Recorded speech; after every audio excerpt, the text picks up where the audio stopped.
ठीक है। अब वो जो 29 विषय है वो कहाँ लिखे हुए हैं? वो जो 29 विषय हैं वो अनुसूची 11 में लिखे हुए हैं। और अनुसूची 11 कहाँ है? भारत के संविधान में है। ठीक है, तो यहाँ पर मैं लिख देता हूं 11वीं अनुसूची। ठीक है ना। अब देखिए यहाँ पर क्या लिखा हूं? 11वीं क्यों लिख दिया हूं भाई? इसको 15वीं क्यों नहीं लिखता हूं? या 8 लिख सकता हूं या 2 लिख सकता हूं, लेकिन मैंने क्या लिखा है? 11वीं अनुसूची लिखा है। तो इसका मतलब क्या? अब इसका मतलब ये कि भारत का संविधान जो हमको बनाना था वो तो हमने बना दिया। भारत का संविधान मान लीजिए ये है, ये तो हमने बना लिया, लेकिन हमको फिर और उसमें सुधार का आवश्यकता पड़ा। जगह तो है नहीं भाई, तो हम क्या लिखे?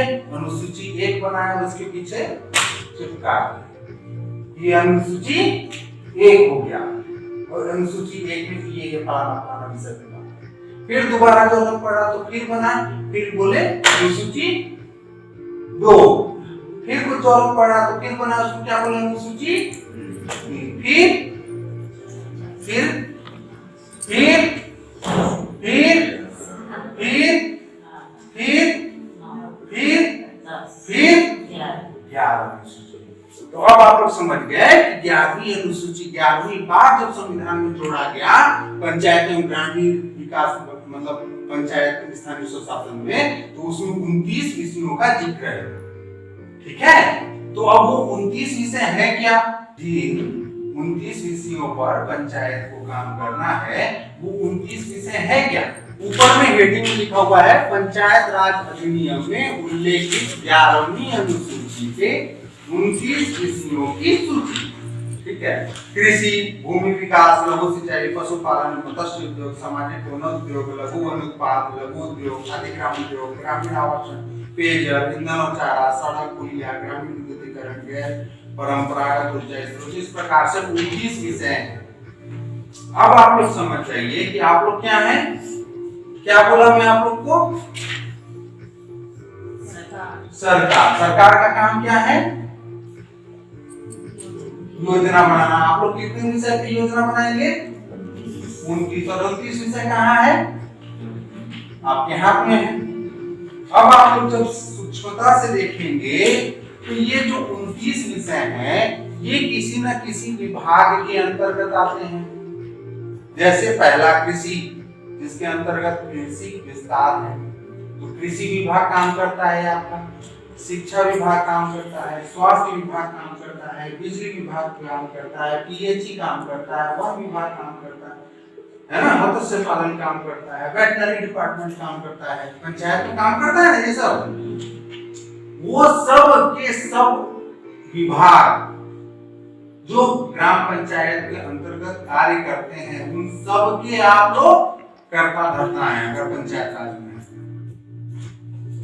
ठीक है, तो उन 29 विषयों पे आप लोगों को कानून बनाने का भी शक्ति है और योजना बनाने का भी शक्ति है। ठीक है, आगे बात समझ में।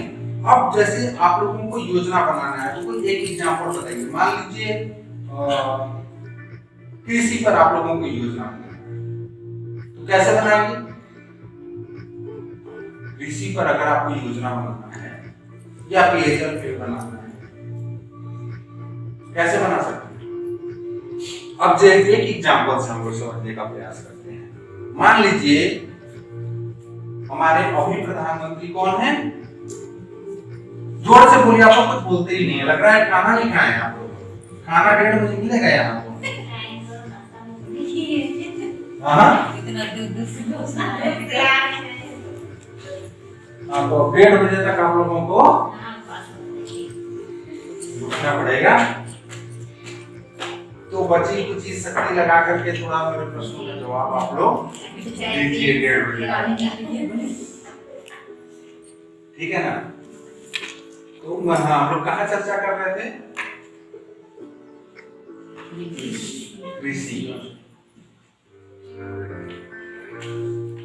कृषि पर नहीं कर चर्चा कर रहे थे। मैं अभी नरेंद्र मोदी प्रधानमंत्री जी की बात बता रहा हूँ। मान लीजिए अभी वर्तमान में माननीय वो सब तो है, आप लोग समझ लीजिए, ठीक है। मोदी जी के बारे में हम लोग चर्चा करते हैं। इनसे पहले कौन हमारे प्रधानमंत्री थे? बहुत सुंदर, मनमोहन सिंह। इसमें भी माननीय लिखा देता हूं ना। तो जिस समय मनमोहन सिंह थे उस समय किसकी सरकार थी? कांग्रेस पार्टी की सरकार थी। उन्होंने बहुत बहुत काम किया। फिर प्रधानमंत्री नरेंद्र मोदी जी बने। तो नरेंद्र मोदी जी एक विजन के साथ में बने, या मुख्य प्रधानमंत्री मनमोहन सिंह थे तो उनका देश के लिए एक अलग दृष्टिकोण था, ठीक है। उस हिसाब से उन्होंने शासन चलाया। नरेंद्र मोदी का एक अपना विजन था तो उन्होंने अपने हिसाब से फिर चलाया शासन। तो उन्होंने एक योजना बनाया एसबीएम। एसबीएम क्या इसका फुल फॉर्म है? स्वच्छ भारत मिशन। तो एक कॉन्सेप्ट समझाने के लिए मैं एक एग्जांपल दे रहा हूं। स्वच्छ भारत मिशन 2 अक्टूबर 2014 को लॉन्च किया हमने, ठीक है। अब देखिएगा, समझिएगा कि नरेंद्र मोदी जी इंजीनियर हैं क्या? अर्थशास्त्री हैं क्या? नहीं। वो तो केवल नेता हैं।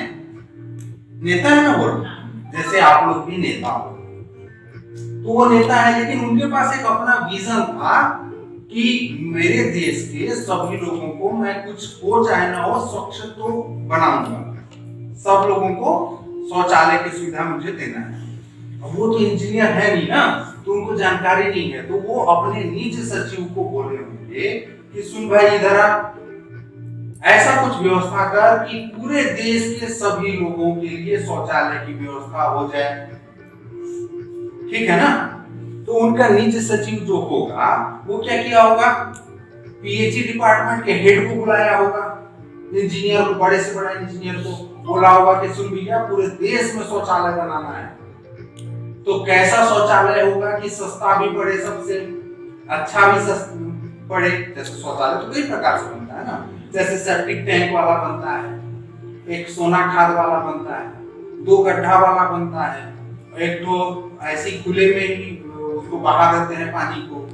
तो कई प्रकार से शौचालय बनता है। तो वो जो इंजीनियर होगा वो बताया होगा कि माननीय प्रधानमंत्री जी 2 गड्ढा वाला शौचालय सबसे सस्ता पड़ेगा, सबसे अच्छा पड़ेगा, भारत के लिए सबसे बढ़िया रहेगा, ठीक है।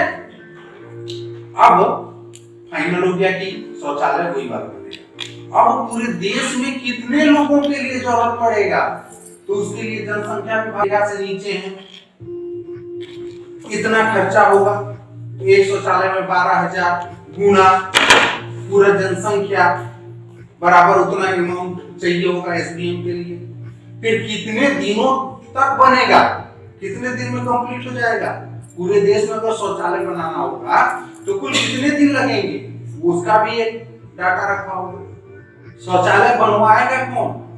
तो पता चला होगा कि ग्राम पंचायत बनाएगा। फिर उसका जनपद स्तर पे कौन देखेगा, जिला स्तर पे कौन देखेगा, राज्य स्तर पे कौन देखेगा, देश स्तर पे कौन देखेगा, कितनी स्टाफ की जरूरत होगी, कितना उनको वेतन देना होगा, सारा मूल्यांकन हुआ होगा और उन्होंने बताया होगा। तो सारा मूल्यांकन करके उन्होंने ये बोल दिया कि भैया 2 अक्टूबर 2019 तक हम पूरे देश को ओडीएफ बना देंगे।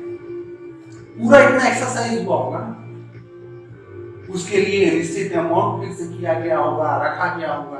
तो एक योजना ऐसे बनना है। तो हमको हमारे ग्राम पंचायत में हमने देखा कि प्रधानमंत्री नरेंद्र मोदी जी ने इतना उनका विजन था, ठीक है। और वो इंजीनियर तो है नहीं, उन्होंने एक एक गांव में जाकर के शौचालय तो बनाया नहीं। उन्होंने क्या किया? शौचालय बनवाया। किससे बनवाया?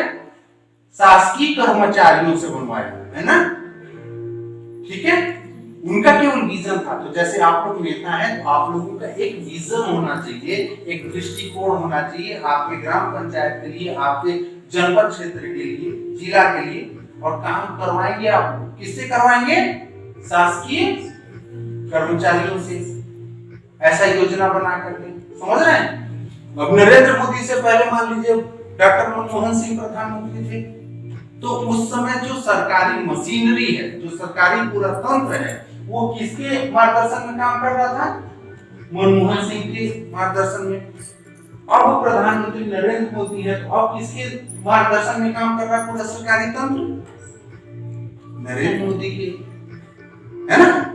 जैसे कि डॉक्टर मनमोहन सिंह जो है वो सूचना का अधिकार दिए, शिक्षा का अधिकार दिए, खाद्य सुरक्षा का अधिकार दिए, मनरेगा दिए, बहुत सारा काम किए वो।